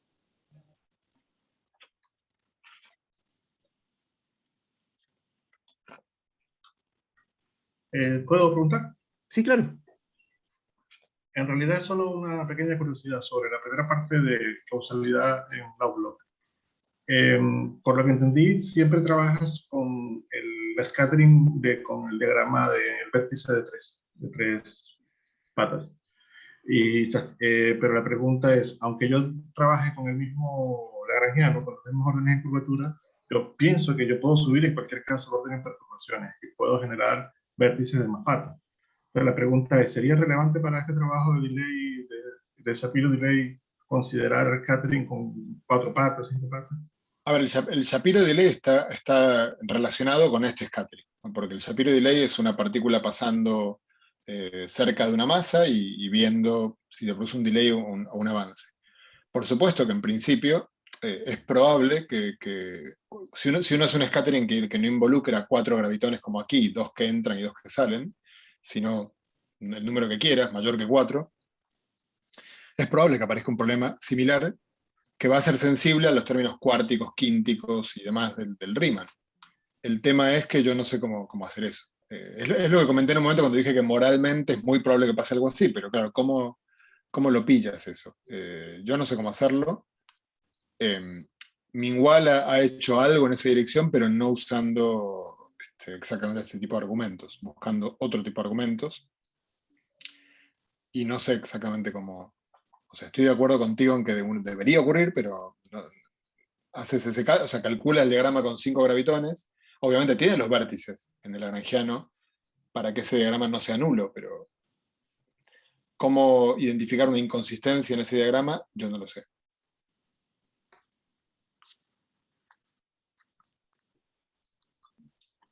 ¿Hay alguna otra pregunta? Yo igual tengo una pregunta, Julio. Acá. Gracias, José, por la charla, estuvo súper bonita. Te quería preguntar esto de la conexión con teoría de cuerdas y el paper de Suivak y Hom, respecto de que en el approach top-down, ¿cierto?, de la función f va a estar fija. Si hay alguna, o sea, eso es difícil de verlo, pero ¿hay alguna intuición de qué forma tendría la función f de h? Porque acá tú estás No, a ver, en jugando con principio, distintas fh. claro, a ver, en teoría de cuerdas, lo que tienes es que la podrías calcular a priori. O sea, esa función, en principio, tendrías que calcular expansión en alfa prima de la teoría de cuerda. Entonces, en realidad, claro, a nivel práctico, olvídate. Quizás puedas calcular un par de términos, pero debe ser muy complicado. El punto llamativo es que, aunque no las puedas calcular, puedas saber que dentro de todos los posibles términos que puede haber, o sea, el trabajo de Homi y Suga, que es muy bonito, porque ellos muestran que, bueno, usan mucho field redefinition, lo cual a mí me genera cierta inquietud bueno, probablemente lo hacen en forma coherente y consistente, ¿no? Pero muestran que permitiéndose hacer field redefinition, se escriben todos los posibles términos y van viendo que se pueden ir quitando encima todos los que no son estos. Claro que al final, tú imagínate, habría que calcular directamente esos coeficientes, y es probable que si tú haces el cálculo en teoría de cuerdas, no te salga en este... Bueno, no estoy seguro. Como al final lo tiene el string frame, quizás sale... No me queda claro si tú haces un cálculo hipotético en teoría de cuerdas, si te van a salir los coeficientes de esa función FDH, o te va a salir algo más complicado que el FDH, convertible en la FDH haciendo la field redefinition que ellos hacen a lo largo del paper. O como tú bien sabes, creo que tú me lo apuntaste en alguna charla, pero lo sabes, o sea, cuando uno tiene materia acoplada, las field redefinitions del sector de gravedad se vuelven un infierno absoluto y algo que uno no quiere hacer, ¿no? Porque los couplings de la materia pasan a ser ingobernables. Tal vez, ¿sabes si hay algún setup en el que las correcciones a alfa prima se corten a algún orden? No creo que lo haya.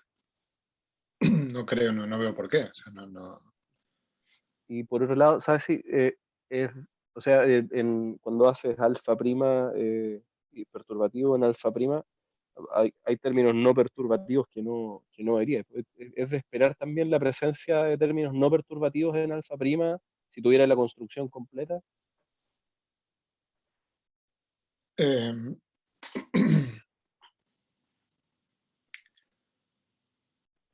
no perturbativos en alfa prima, yo creo que no, porque alfa prima es la longitud de la cuerda, o sea, sería querer decir que hay términos no perturbativos en la longitud de la cuerda. Yo creo que el término dominante es la aproximación de partícula puntual, y luego lo que vas teniendo es una serie de correcciones debidas a que la cuerda tiene una longitud finita. Lo que sí es que, por supuesto, además de las correcciones en alfa prima, están las correcciones en acoplamiento de la cuerda, en G-string, ¿no? Que acá no están tenidos en cuenta. Y eso sí que tienes también la serie perturbativa, y ahí sí que tienes correcciones no perturbativas, pues tienes debranas, tienes objetos no perturbativos. Entonces yo diría que en la solución completa, en la función completa, debería estar algo perturbativo y no perturbativo en G-string y perturbativo en alfa prima solamente. Bueno, gracias. ¿Alguna otra pregunta? Yo quería hacer una pregunta, pero bueno, primero que todo, gracias por la charla. Estuvo muy Gracias. didáctica para los que no saben nada de cosmología. Quería preguntar tu opinión acerca de esto de field redefinition en higher curvature gravity y la conexión con holografía, porque como que para mí no es compatible. O sea, cuando cambias la estructura de, por ejemplo, de derivadas de una teoría, estás cambiando el contenido de fuente, por ejemplo, desde el punto de vista holográfico. Entonces, no sé cómo compatibilizar esas dos cosas. No, desde luego que cuando hay, como mínimo cuando hay un campo más que la métrica, yo creo que ya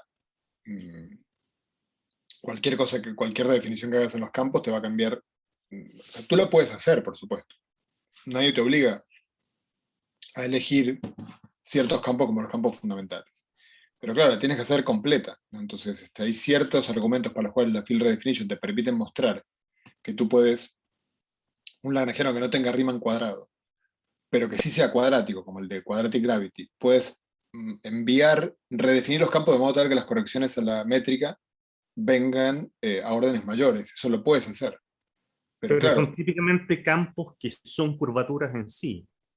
Entonces estás cambiando el contenido de derivadas. Estás cambiando el contenido. Sí, claro. Estás haciendo G mun U que va a G mun U más alfa prima por R mun U, por ejemplo. Típicamente. Claro. O sea, tú, a priori, si tú tuvieras la integral funcional, pues lo puedes hacer. Tendrás que tener cuidado con el jacobiano, con, no sé. Yo creo que depende de la pregunta que te hagas. No es un tema que yo tenga completamente claro, pero a mí me parece que depende de la pregunta que te... En general, yo creo que justamente el trabajo este que conté de los indios, lo hicimos en parte porque a mí no me termina de quedar claro. O sea, yo veo con extrema facilidad la gente de la comunidad dice, bueno, field redefinition y punto. Y a mí, evidentemente, a veces tengo la sensación de que quizás soy menos listo y no me parece tan obvio y punto. Y queríamos mirarlo y bueno, y en este caso concreto vemos con un poco más de claridad la conexión entre field redefinition, pero efectivamente vemos que no es tan obvio el asunto. Y que hay cosas que se mudan de cuando tienes más de cuando tienes un lagrangiano que tiene oculto más de un modo, pues puedes en la field redefinition estar cambiándole el peso a los modos, por así decirlo. Claro, cierto, por supuesto. Ahora, en general, otra cosa que me parece bastante evidente es que tú puedes hacer una field redefinition que sea singular, en la cual te estás cargando un grado de libertad. Y en teorías complicadas, no estoy seguro cómo puedes estar seguro de si estás haciendo una cosa o la otra. Gracias.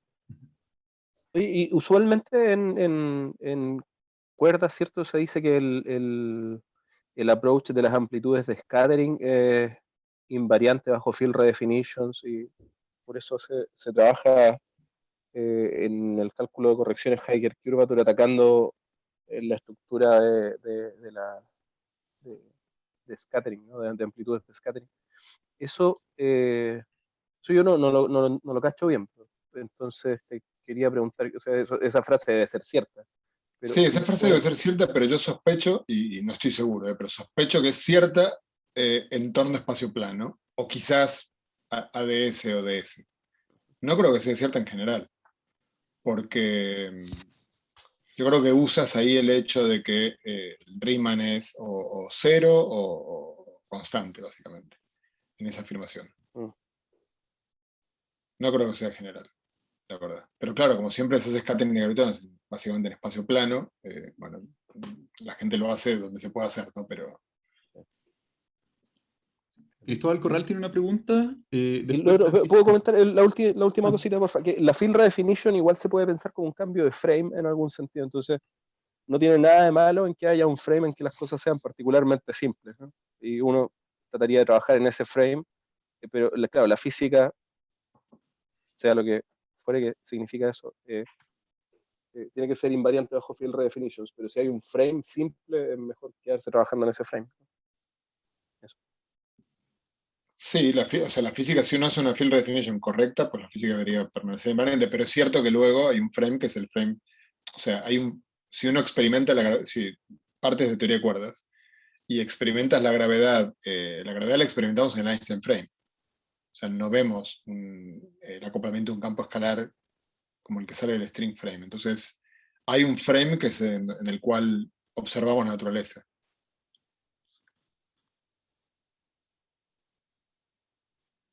Sí, Cristóbal.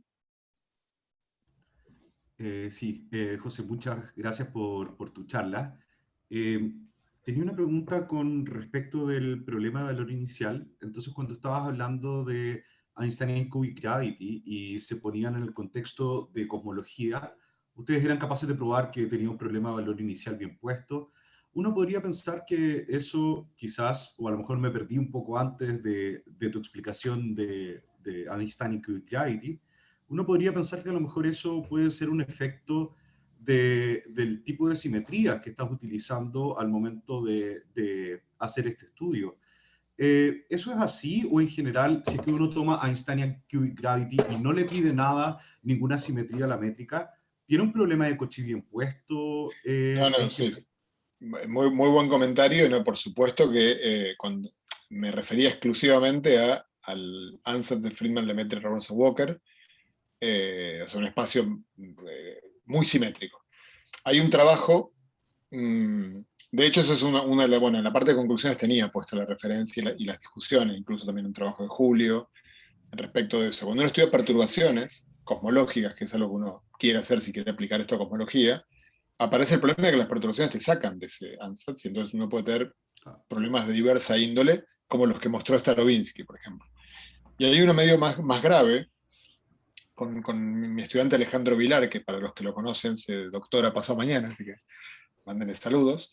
Él estuvo unos meses en Austin y estuvo trabajando completando una cosa que de hecho Julio había empezado, que era el cálculo de perturbaciones cosmológicas en estas teorías. Y de hecho tenemos un draft escrito, pero lo dejamos completamente en el freezer porque apareció un trabajo de 2 españoles, Jiménez Cano y Beltrán Jiménez. Bueno, salió el año pasado, en mayo, en el cual muestran que si uno toma justamente, no ven el problema de Cauchy, sino lo que ven es que la evolución cosmológica en el espacio de fases en el cual uno introduce perturbaciones que te sacan de la simetría inicial, te da una ecuación en la cual tienes premultiplicando a factores que son la perturbación, derivadas de la perturbación de orden alto, que te producirían problemas por un factor que es justo cero para estas teorías. Entonces, estás trabajando, claro, justo cero para estas teorías si estás en el Landsat simétrico. Entonces, es como que mientras te mantengas en el Landsat simétrico, perturbando y respetando las simetrías, nunca los vas a ver. Y vas a encontrar, te va a parecer que está todo bien. Y cuando te salgas de allí vas a ver que hay perturbaciones que te producen problemas, digamos, inestabilidades, que te llevan, vaya a saber a dónde. Esta gente hizo este cálculo, lo hizo justo antes que sacáramos el trabajo en el campo escalar, entonces una de las dudas que tengo, pero simplemente porque no he tenido tiempo de mirarlo, ni algún estudiante que lo quiera hacer, es si es trivial que el agregar el campo escalar, que probablemente lo sea, que agregar el campo escalar no cambia nada a las conclusiones. También es cierto que ellos lo hacen en el caso cúbico, en detalle, y luego argumentan para los casos de orden superior, pero no tengo nada que objetar, o sea, parece bien hecho todo. Entonces, ese problema que está relacionado con tu pregunta es un problema probablemente grave para este tipo de teorías. O sea, evidentemente, para poder seguir adelante e impulsar a decirles a todos, pónganse a trabajar en esto, habría que resolver ese problema, entenderlo mejor, ver como mínimo que no hay un obstáculo severo que te dice que este camino no es el adecuado para continuar. Vale, José, está buenísimo. Muchas gracias. Pero de hecho, una de las cosas interesantes, perdón, es que en la cosmología, pero claro, con estas objeciones, yo no le he metido mucho esfuerzo, ni tampoco con mis estudiantes, es que hay algunas de las afirmaciones habituales de cosmología, como una cosa que se llama el least bound, o sea, relaciones usadas habitualmente entre parámetros que son los pocos parámetros que siempre se tienen en cuenta a la hora de hacer predicciones cosmológicas, que se usan como si estuvieran escritas en las tablas de la ley, y que es bastante evidente que en estas teorías van a cambiar. Y sería muy interesante recalcularlas, ver cómo cambian y jugar con eso. El punto es que si uno puede ver que ningún cálculo es fiable, porque hay inestabilidades que en principio no te garantizan, no lo tengo claro todavía, pero digamos, hay muchas cosas para hacer, pero no está tan claro que valga la pena hacerlas. Esa sería mi síntesis. Vale, muchas gracias. Gracias a ti. ¿Francisco? Gracias, Ignacio. Hola, José. Una pregunta bien breve nomás, es una curiosidad algebraica nomás casi. En el slide donde tenía la energía con estos términos cuadráticos también en D dimensiones, donde tenía estas soluciones exactas en Sí. D dimensiones, con la función de Bessel. Están todos estos otros papers de gente que estudia GR en el large D limit. ¿Hay algo ahí? O sea, ya que tiene una solución exacta, no sé, tomo el límite del large D, no sé. Sí, pero ojo, porque el large D, o sea, los de Roberto Emparan y demás, son GR. O sea, esta es una solución de la teoría cuadrática. Claro, pero ¿hay estudios de estas teorías cuadráticas en el large D limit también? ¿Hay algo interesante ahí? O? A ver, que yo sepa, o sea, el primero que cuando salió el paper de Roberto Emparan, y no me acuerdo si era con Harvey Rial, ¿no? El primero del large D, escribió un paper a los 2 días, nuestro amigo Gastón Giribet, que de hecho me encantó, y yo creo que es algo que debería reexplorarse, que era estudiar justamente teorías de las que en Chile conocen muy bien, que son estas dimensionally continued gravities, que son sumar todos los Lovelock que yo pueda hasta la dimensión correspondiente, y entonces estudió un límite que suena muy, muy a la Toft. Estudió el límite del Large D y Large K, donde K es el orden del máximo loblo que consideras, con K partido por D fijo. Fijo, ya. Y bueno, entonces encontré algunas cosas. O sea, escribió ese trabajo, yo me acuerdo que le escribí inmediatamente a Gastón, me pareció muy original la idea, muy interesante, pero creo que el sospecho que lo que sacó habría que preguntarle a él, no le produjo, porque luego siguieron apareciendo papers del RHD y ni él ni nadie que yo sepa continuó con eso. Entonces a la pregunta de si alguien estudió Massive Gravity, Quadratic Gravity con el RHD, creo que no, pero no estoy muy seguro. Creo que no. Ya, perfecto. En general, Roberto, yo sé que Roberto es muy alérgico en Paran, a estudiar, a meter los términos de la superior en la curvatura. O sea, creo que en ningún paper suyo vas a ver nada de eso, o de sectores de solución que no sean los de relatividad general. Puede ser interesante. Ya, perfecto. Gracias, José. ¿Alguna última pregunta del público? Cristóbal, tú... Ah, no. Sí. Ok, yo tengo una pregunta breve. O sea, la primera es sobre cosmología. Lo que pasa es que me llama mucho la atención este trabajo, ¿no es cierto?, que muestras tú de que se puede en el fondo tener inflación sin tener campo escalar transplanckiano, ya, porque eso es claramente muy útil. Ahora, lo que yo quería preguntar es, ¿por qué eso es sorpresivo, digamos? Porque así, ingenuamente yo podría pensar lo siguiente, ¿no es cierto? Si yo tengo una torre de términos de curvatura superior, yo esperaría que cada uno, digamos, se encendiese en el universo temprano y se apagase cuando el radio de curvatura de ese, o sea, cuando el coupling del término, ¿no es cierto?, dividido por el radio de curvatura de ese elevado a 2n, donde n es el orden de la curvatura, fuese menor que 1, ¿no? Porque a medida que el universo se va expandiendo, en el Sí, fondo va disminuyendo ese cociente. Entonces, en principio yo podría poner los couplings tan bajos como yo quisiera y podría tunear, ¿no es cierto?, la escala de salida de la inflación para que fuese en un universo que ya estuviese lo suficientemente tardío como para que el campo escalar necesitara empezar de una escala mucho menor que la escala de Planck. Entonces, ¿por qué esa idea ingenua, digamos, no funciona? O sea, ¿por qué es una sorpresa? Te lo respondo. La pregunta está muy clara y la respuesta creo que también es muy clara. Ya. Por supuesto que habría una forma de hacerla funcionar, que creo que es la que dijiste tú en palabras, pero que es ilegítima, que es, yo en lugar de tomar un lambda estrella como una única escala en la cual se encienden, que es lo que surge en teorías efectivas, pues yo elijo tomar lambda estrella 1, en la cual se genera el término cúbico, lambda estrella 2, y hago una jerarquía de escalas para tunear. Por supuesto que ahí puedes tunear lo que quieras, y yo creo que ahí puedes hacer lo que quieras.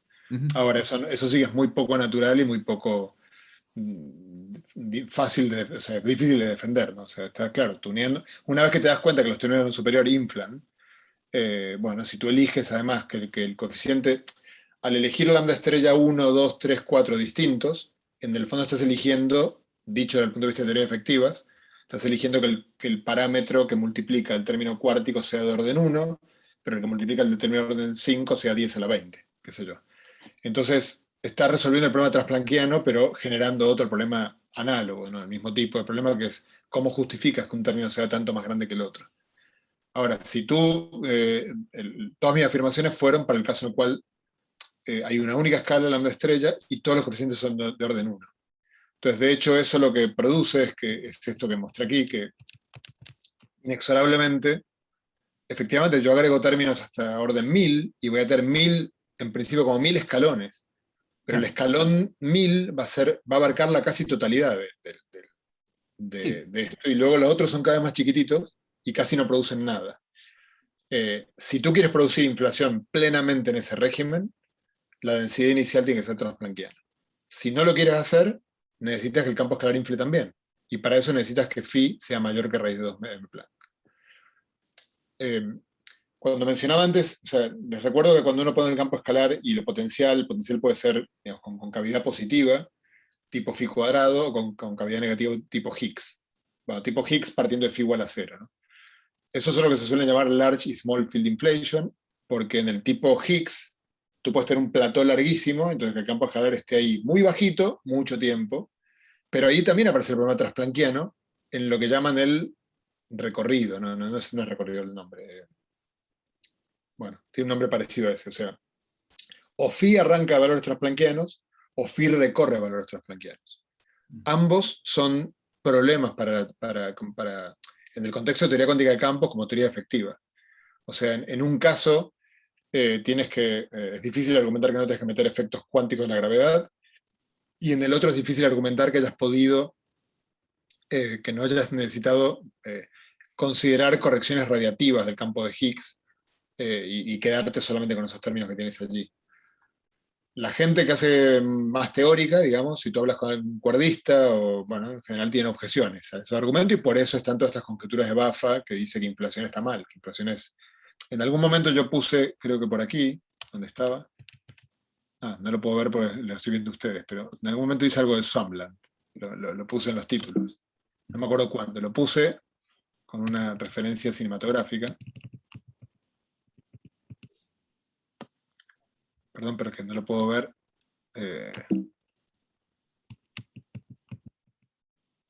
Bueno, no, lo tenía antes, entonces quizás. O quizás lo tenía en otra charla. Sí.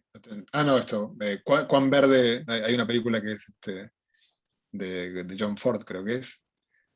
Cuán verde es mi pantano, porque según, o sea, Bafa intenta argumentar que todas estas teorías no son teorías consistentes, en el sentido que no tiene una compleción ultravioleta, digamos, kosher, y la gente que hace cosmología no le importa mucho esto, y yo a veces simpatizo con el argumento de Bafa, a veces no, porque, bueno, qué sé yo, sobre todo, o sea, sí, el simpatizo en el sentido de buscar, me parece razonable, y la primera mitad del seminario fue en esa dirección, buscar argumentos de coherencia interna a bajas energías que te muestren cuándo una teoría, qué puede ser y qué no puede ser. Sobre todo qué no puede ser, ¿no? Con eso simpatizo. Lo que pasa es todo este programa de buscar qué teorías, el landscape y el Swampland, ha terminado, creo yo, siendo, me parece, pero soy un gran ignorante del tema, una réplica de prejuicios que uno tiene. O sea, la gente de cuerdas sabe que en teoría de cuerdas no sale algo, entonces inmediatamente lo ponen en una condición nueva de Swampland, que es una conjetura, pues nadie puede probarla. Entonces estamos plagados de conjeturas, algunas de las cuales son más o menos sólidas, y otras son simplemente porque en cuerdas, si en 20 años nadie fue capaz de encontrar una solución con un campo escalar tipo inflación, pues debe ser que en teoría de cuerdas no existe. Bueno, eso parece un argumento menos robusto. Oye, José, algo cortito, porque algo que sí parece poco natural cuando introduces el inflatón, ¿cierto? El escalar, es que no aparezcan couplings con la curvatura, o sea, por Sí, dimensión deberían haber igual. O sea, entiendo que eso como descontrola el problema completamente, pero totalmente. Sí, estoy de acuerdo contigo. solo por simplicidad que no están ahí, ¿no? Claro. Sí. Evidentemente hacemos lo que podemos, no siempre lo que habría que hacer. La idea es meter elementos ir viendo para dónde te llevan la discusión. Pero claro, incluso la teoría cúbica, quizás la teoría cúbica que está más controlada, se podría hacer el experimento de poner todos los couplings también del escalar y ver si quizás eso termina cambiando o sea, el hecho de que el campo escalar, por ejemplo, bueno, de hecho eso puede ser interesante. O sea, el hecho de que el campo escalar sin la densidad de radiación boicotea inflación, quizás cambia cuando uno pone estos couplings en la curvatura. No lo sé. Si fuera así sería interesante, desde luego. Sí, yo tenía una última pregunta, y ahora sí, cortita, que en el caso, esta es una pregunta de bibliografía. Me interesó esa solución que tú mostraste, que era así como explícitamente no Einstein, porque tenía, ¿no es cierto?, una divergencia cuando el coupling beta tendía a cero, ¿no es cierto? Esa onda tipo, o sea, que es una tipo onda gravitacional, digamos, esa métrica, o sea, ¿qué comportamiento asintótico estás considerando? ¿Eso cambia si es que tú estás considerando asintóticamente ADS?